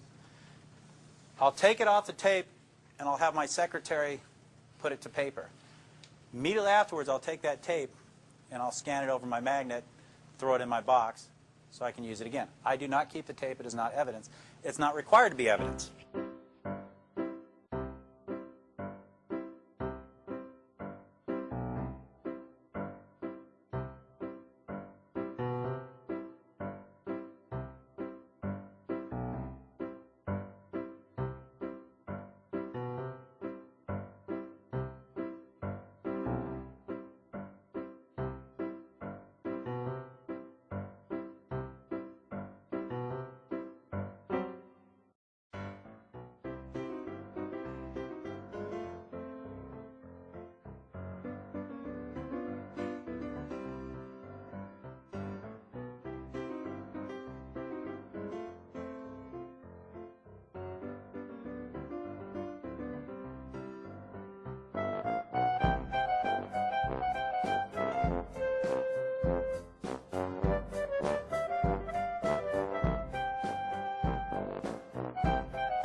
Cannot continue to rely only on our military in order to achieve the national security objectives that we've set.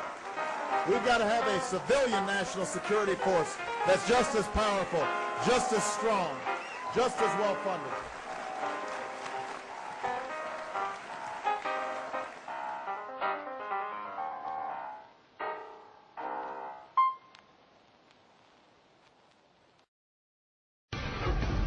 And now the most exhilarating 2 minutes in television, the latest from the political grapevine. Green Party presidential candidate Cynthia McKinney, remember her, has a new story to tell. She says the U.S. government systematically killed thousands of people during Hurricane Katrina. McKinney was speaking at Oakland's Laney College during a conference Sunday on reforming the justice system when she said that after Katrina, a woman called her explaining, quote, her son's charge by the Department of Defense was to process 5,000 bodies that had received a single bullet wound to the head. The bodies were dumped in the swamp in Louisiana. This is true. I suspect that these were prisoners. McKinney claims the man who said this is afraid to come forward because he signed a silence agreement with the government, adding that Red Cross workers had verified the mass killings. I had a mother to call me because her son had a very gruesome task. Her son's charge by the Department of Defense was to process 5,000 bodies that had received a single bullet wound to the head. And these were mostly males. And her son was afraid to talk because he had signed a silence agreement. So he only complained to his mother. But the data about these individuals was entered into a Pentagon computer. And then reportedly, the bodies were dumped in a swamp in Louisiana. This is as a result of the tragedy of Hurricane Katrina. Now, I have and I have verification from insiders who wish to remain anonymous at the Red Cross that this is this is true. I suspect that these were prisoners. And so, you know, this investigation of the whole prison industrial complex is extremely important, and it should not end with just a question of the nature of prisons in our country, but these 5,000 souls also need some justice too. I'm here to talk to you about the problem of slavery. It didn't end in the 1860s. It's a social malady that's with us today, and it's increasing in its scope and virulence. The desire to enslave our fellow man is unfortunately intrinsic to the human character. It has been with us since the beginning of time, on every continent and in virtually every culture, from ancient Egypt to Babylon to Greece and Rome, Africa, Asia, Europe, and the United States. Germany and Japan openly practiced widespread slavery only 50 years ago, and the Soviet Union until less than a decade ago. China even today. It's a disease of our human nature, and yet people are under the impression that it no longer exists. I say to you that in a subtle form it exists in America today, and it's becoming less subtle and more manifest. Madison Avenue has just cleaned it up a little bit, dressed it up in new words. The slave master is now Big Brother, someone to protect you, someone to confide in. But it's all the same. He owns your life. This may sound far-fetched, but I think I can prove it. When the IRS allows you a tax deduction, they and their congressional collaborators and the media call it a tax subsidy. In other words, they designate it as a gift to you, a subsidy. The only way they could conceive this terminology is by presupposing that they, i.e. the government, own all the money. Their view is that they're entitled to it all. That which they allow you to keep is their compassionate and generous gift to you. How can this be? You create the money by your efforts, your sacrifice, your creativity, your risk-taking. So how can it belong to them? It's very simple. They own you. They own everything you produce, your money, your house, your thoughts and ideas, your children. If you go to a foreign country to work, you still have to pay the U.S. income tax. You could dig a hole in the middle of Siberia and they'd be entitled to a cut of your wages because in their minds, under their law, they own you. They create arcane and esoteric laws to criminalize you. You may try, but you can't obey them. You can't even understand them without a lot of professional help. You have to run around slavishly collecting little pieces of paper, receipts, 7 years of detailed financial records because you might be called on to give an account of yourself to the big boss man. And if you've made a mistake, he can take everything you have. He loves it that way. That's total power over you, slavery. I don't remember when we, the people, signed over ownership of ourselves. It just gradually happened by them taking more and more of our freedom. But here's the worst part. It's really only just begun. In this modern age, the information age, getting your money is not enough, even though money, don't let anyone deceive you, is the material source of your freedom. Now, however, they want your mind. If you deviate in your thinking, if you commit one of the 10,000 taboos, and they perceive your actions as a threat, they'll come out and kill you. It was the thought police who killed the children at Waco and Ruby Ridge. Neither David Koresh nor Randy Weaver, whatever things might be said about them, had ever mugged anyone, robbed a 7-Eleven, or committed forcible rape or murder. But they did have unorthodox views, and therefore it was necessary to round them up and deal with them. Whatever their crimes were, they could have been arrested and tried openly in a court of law. But that was not the aim of certain factions in the government. These statists wanted a massive demonstration of force to show who was boss. The penalty for resisting is death. After all, we're not free. We belong to the government, and deviant thoughts will not be tolerated.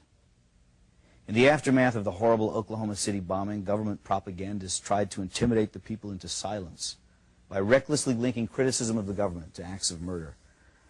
Some people ask, how can you fear your government and claim to love your country?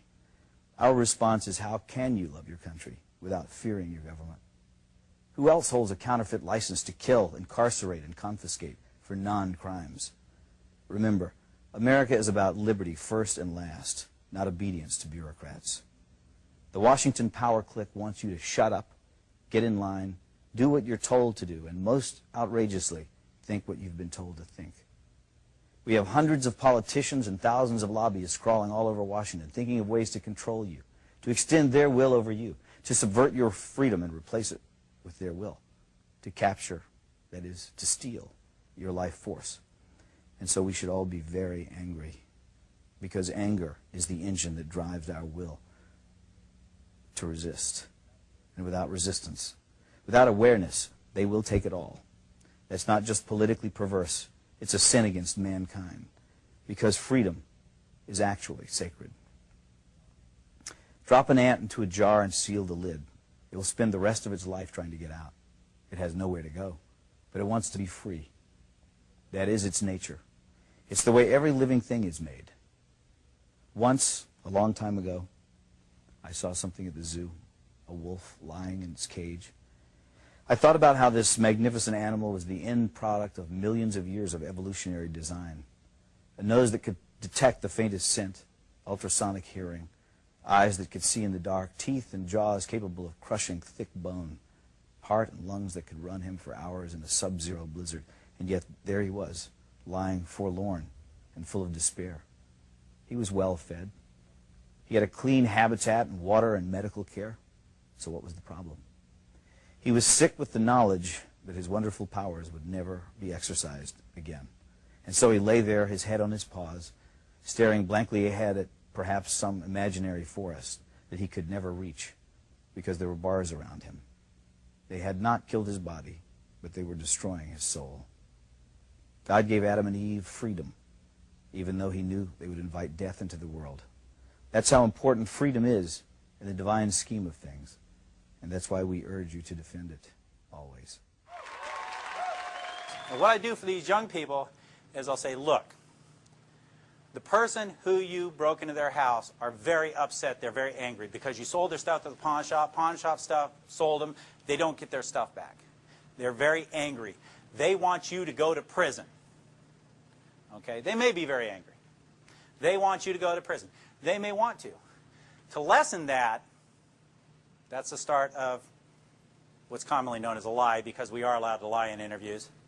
To lessen that, you might want to make them happy. And the reason that's a lie is because when it is a felony in the Commonwealth of Virginia, the victim has nothing to do with the prosecution or how long the people go to prison or any of that kind of stuff.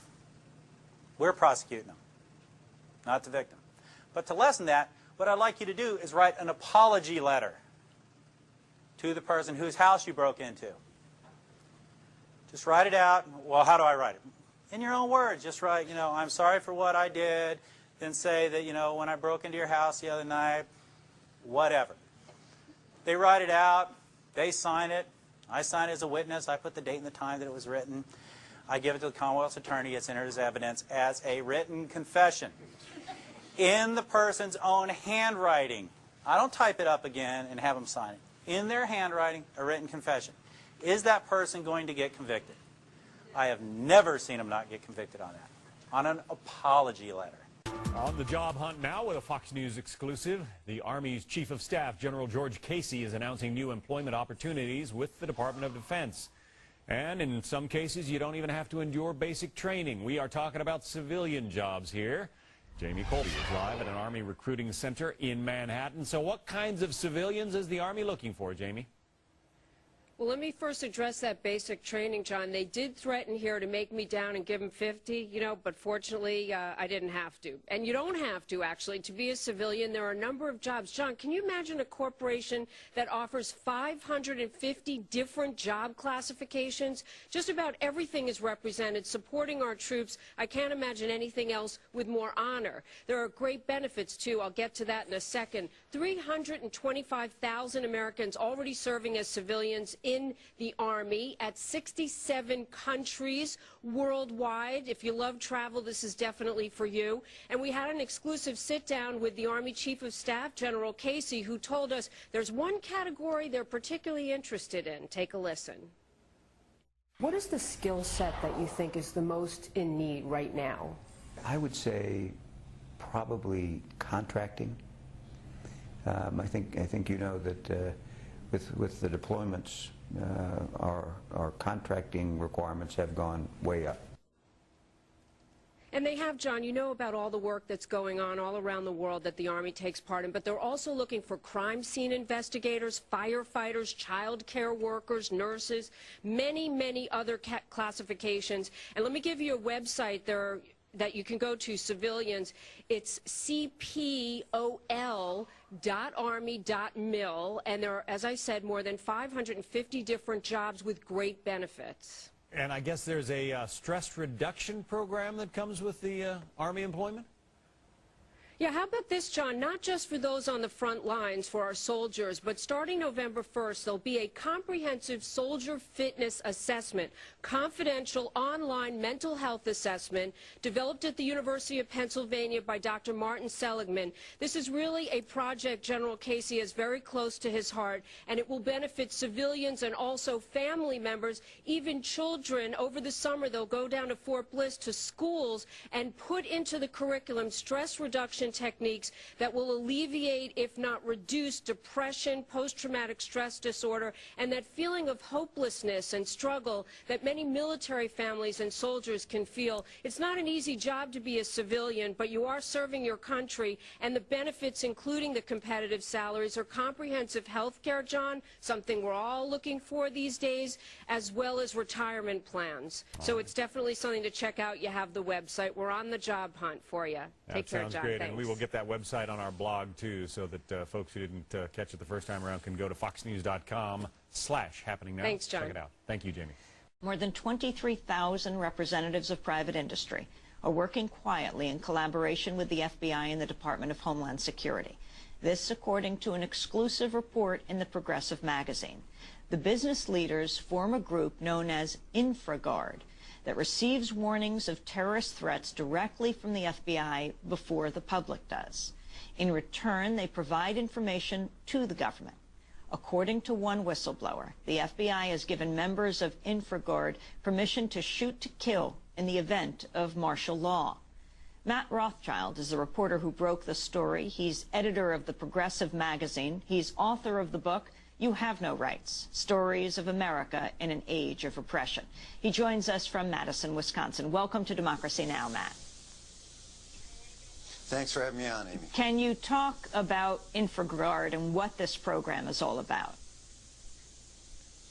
Yeah, it was formed in 1996 by the FBI. It's an FBI program that works directly with businesses across the country. More than 350 of the nation's Fortune 500 companies are involved in it.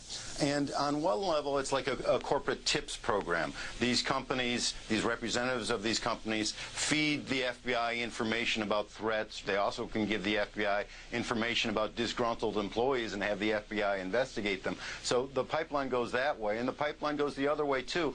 The FBI gives these 23,000 business people almost daily threat warnings that the public never gets, since in at least one occasion, a government official, Governor Gray Davis of California, didn't get until he heard from his brother, who was in InfraGard, about threats to the bridges in California. Tell us more about InfraGard. Well, the FBI started it in 1996 in Cleveland, and it was working with businesses to, I think, try to break a case of cyber espionage or something. And then the FBI decided to start little organizations around the country. There are now 86 chapters of InfraGard, and the FBI and now Homeland Security are working with these local chapters, statewide chapters, and they have meetings. They have these secretive meetings around the country. And at some of these meetings, the FBI and the Homeland Security agents tell business people what their responsibilities are during times of an emergency or martial law. How did you learn about this story, Matt Rothschild? Well, Amy, it's interesting. A friend of mine who works in radio told me about it because I had been on his show talking about the May 9th, 2007 National Security Directive that George W. Bush had issued, that National Security Directive on national continuity policy. Bush gives to himself the power to control the whole government and the responsibility to take care of our Constitution, if you can believe that, given what he's done to our Constitution so far, in times of an emergency. And in that document, that May 2007 document, Bush talks about the need to work in times of an emergency with private sector actors. So I was on his show, Lee Rayburn's show, talking about this, and after the show he said, you've got to listen to something we just heard from a whistleblower who told him he was a member of this organization, Infragard, that I'd never heard of, Amy. And it's been kind of hidden in plain sight there, because you can go find out about it at www.infragard.net. You need the WWs for some reason. Anyway, so I finally got around to talking to this whistleblower because I was a little skeptical. You know, I've been an editor for 28 years, so I try to be skeptical about just about everything. And this idea that they would have permission to shoot to kill in times of an emergency, that struck me as a little bit out there. And yet I talked to him. I took careful notes. He described a meeting at a place where Homeland Security and the FBI were giving a talk to maybe 30 people. I took the information back. I called around to where the meeting was held. I talked to other Infragard members who confirmed that that meeting actually had taken place and that there were FBI agents there and a Homeland Security agent there. And so I was beginning to believe what this guy said, and I do believe what he said because he has no motive to actually tell me this. He was a member of Infragard. He showed me his little Infragard card with his email address on it and with the emergency numbers of Homeland Security and FBI on the back in case of emergencies. And so I tried to find other people and did manage to find other Infragard members who would talk to me about this emergency preparedness exercises that the FBI and Homeland Security has been conducting with these 23,000 business people around the country, and one other member of Infragard confirmed to me that she had actually been at meetings and participated in meetings where the discussion of lethal force came up as far as what business people are entitled to do in times of an emergency to protect their little aspect of the infrastructure. But just to clarify, Matt Rothschild, who exactly is empowered to shoot to kill if martial law were declared? The business leaders themselves? The business leaders themselves were told, at least in this one meeting, that if there is martial law declared or if there's a time of an emergency, that members of Infragard would have permission to protect, you know, whether it's the local utility or, you know, their computers or the financial sector, whatever aspect of the infrastructure they're involved with, they'd have permission to shoot to kill, to use lethal force to protect their aspect of the infrastructure, and they wouldn't be able to be prosecuted, they were told.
The president and his lawyers have successfully established a legal claim for the war on terror that the whole world is a battlefield.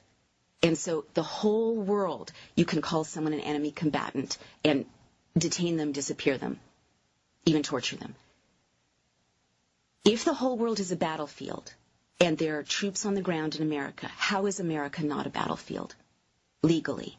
And if the whole world is a battlefield and there are troops on the ground in America, how does military law not supersede civilian law?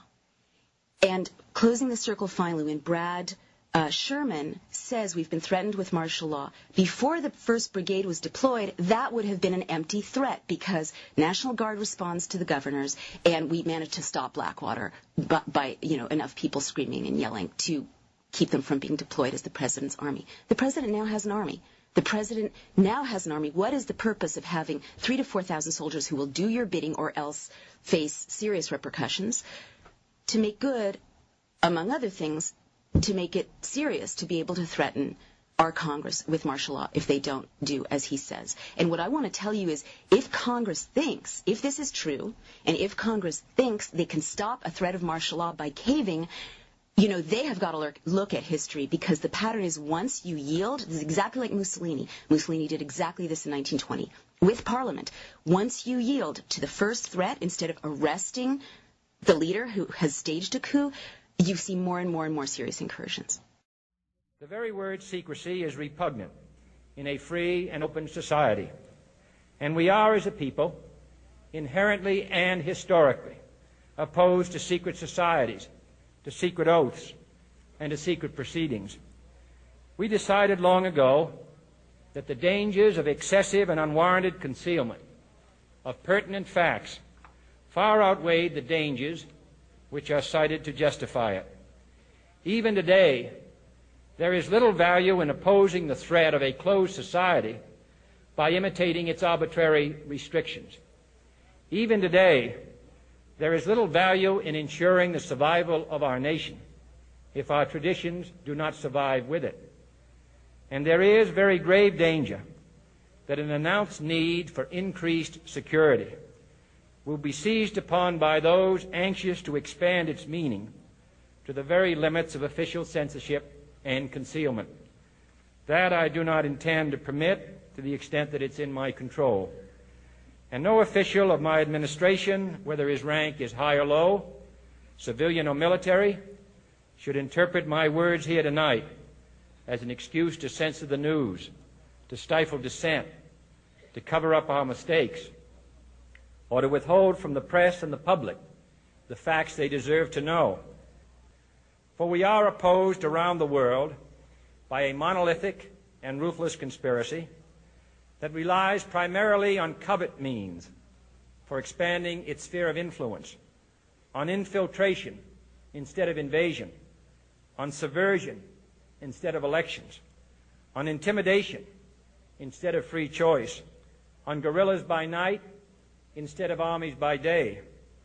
It is a system which has conscripted vast human and material resources into the building of a tightly knit, highly efficient machine that combines military, diplomatic, intelligence, economic, scientific, and political operations. Its preparations are concealed, not published. Its mistakes are buried, not headlined. Its dissenters are silenced, not praised. No expenditure is questioned, no rumor is printed, no secret is revealed. And he also had dealings with Omar Sheikh, the man who murdered Osama bin Laden. We cannot wait for the final proof. He also had dealings with Omar Sheikh, the man who murdered Osama bin Laden. The smoking gun. He also had dealings with Omar Sheikh, the man who murdered Osama bin Laden. It could come in the form of a mushroom cloud. Murdered Osama bin Laden. The smoking gun. Murdered Osama bin Laden. The smoking gun. Bin Laden. Bin Laden. We cannot wait for the final proof. And he also had dealings with Omar Sheikh, the man who murdered Osama bin Laden. Because of some of our congressmen who have a conscience, okay, the ones that have a conscience, that have a heart, that have some semblance of humanity, were so horrified what they saw or what they heard at this particular meeting that the information has now been leaked. And what information am I speaking of? Well, I'm going to share that with you.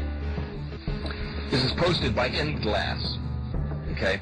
The secret meeting of Congress discusses imminent martial law. This is by B.A. Brooks. It's the United American Freedom Foundation.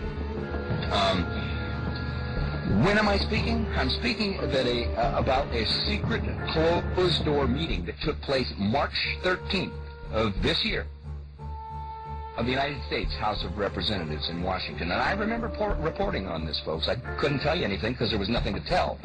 But it's interesting to note that in the history of the United States, that this secret closed-door meeting was only the 4th time in the history of this country that such a meeting was held by the House of Representatives. Even though representatives are sworn to secrecy by House Rules number 17, some of the members, probably very few I might add, were so shocked, so horrified, so furious and concerned about the future of America by what was revealed to them inside the secret meeting.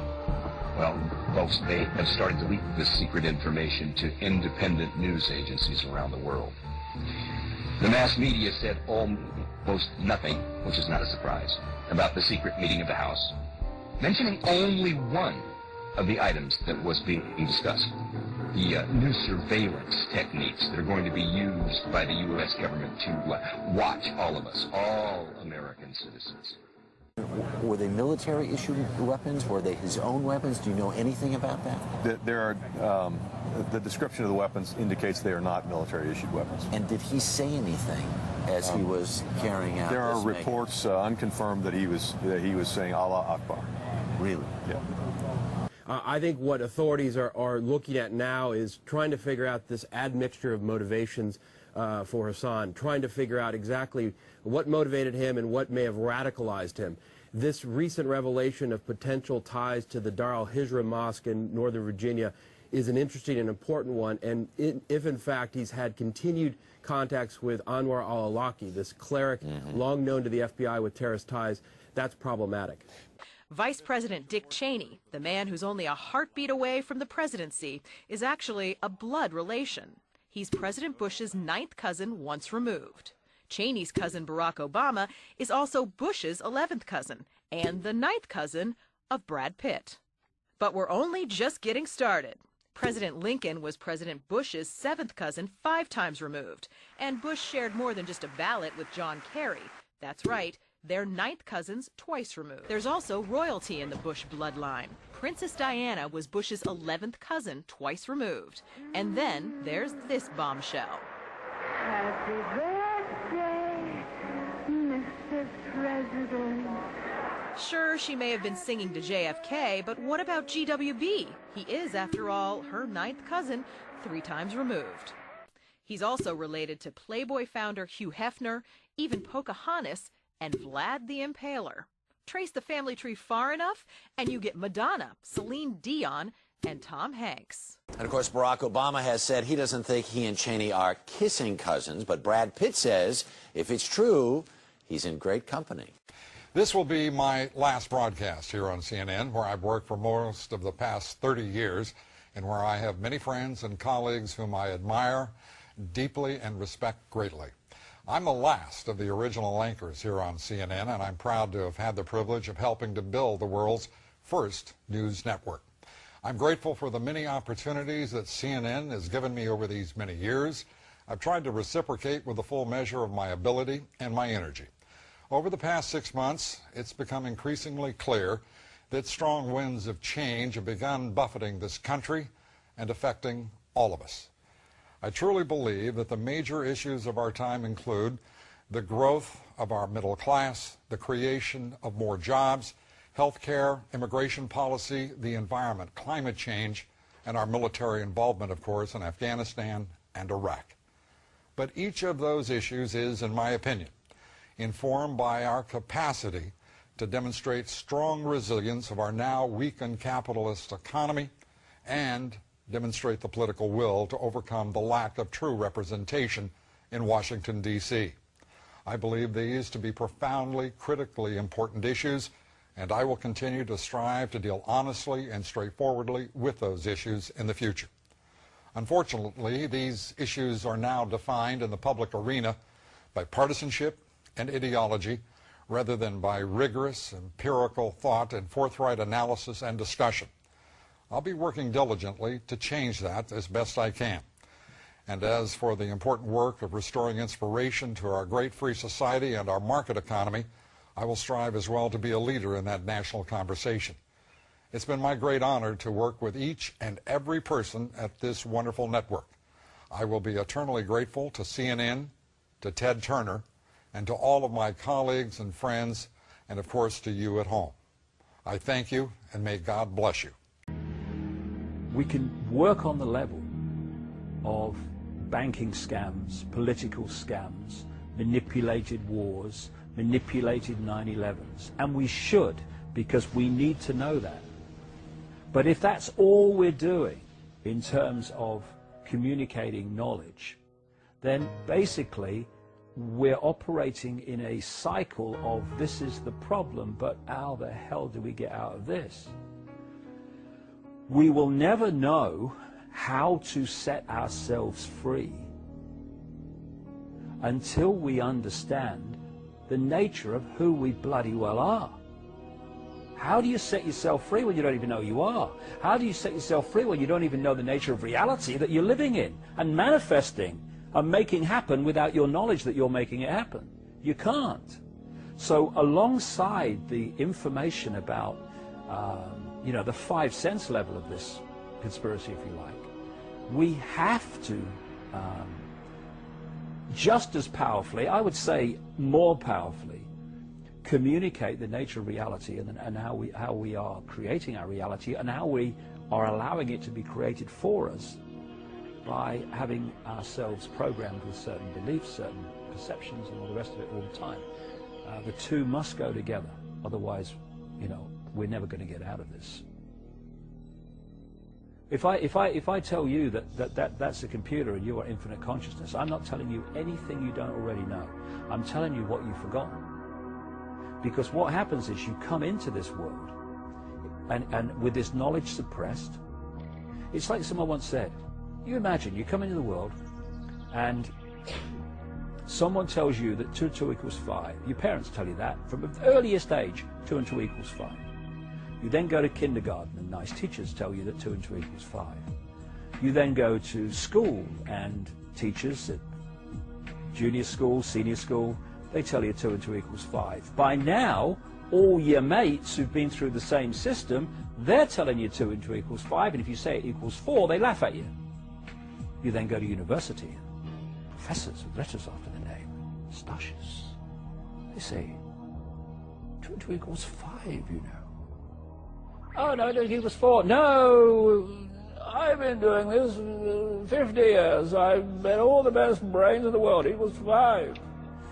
That boy will not go far. And then you turn the telly on, and someone's going, good evening, 2 and 2 equals 5. Now the weather, right? There's a good chance that you'll go through the whole of your life believing 2 and 2 equals 5, but it still equals 4. And what this information about the nature of reality is doing, basically is saying, do you remember 2 and 2, 4? Oh, yes! And this is why this has such an impact on people. When they hear it, something goes, this is true. This is true, because they're remembering it. We are in a world in which the vast majority of the population is in an amnesic state. They are in a hypnotic trance because they have been implanted with false information about themselves and the world ever since they arrived. Speech in Iowa City today, and he wasn't wearing an American flag pin. Those pins have become synonymous with politicians since 9/11. Obama says he doesn't like how the pin has come to represent patriotism in America. I won't wear that pin on my chest. It's a little weird, Alan, that in the middle of the campaign the guy takes off the American flag that most people wear because they're proud of their country. Let me speak as clearly and as plainly as I can. America is not and never will be at war with Islam.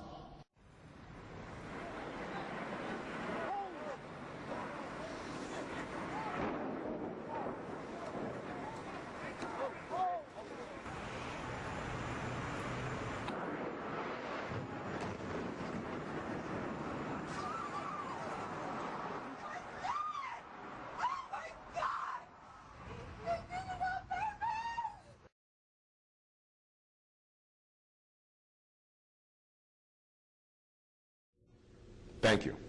And Ed Shoma Mubarak. I pledge allegiance to the flag of the United States of America and to the republic for which it stands, one nation, under God, indivisible, with liberty and justice for all.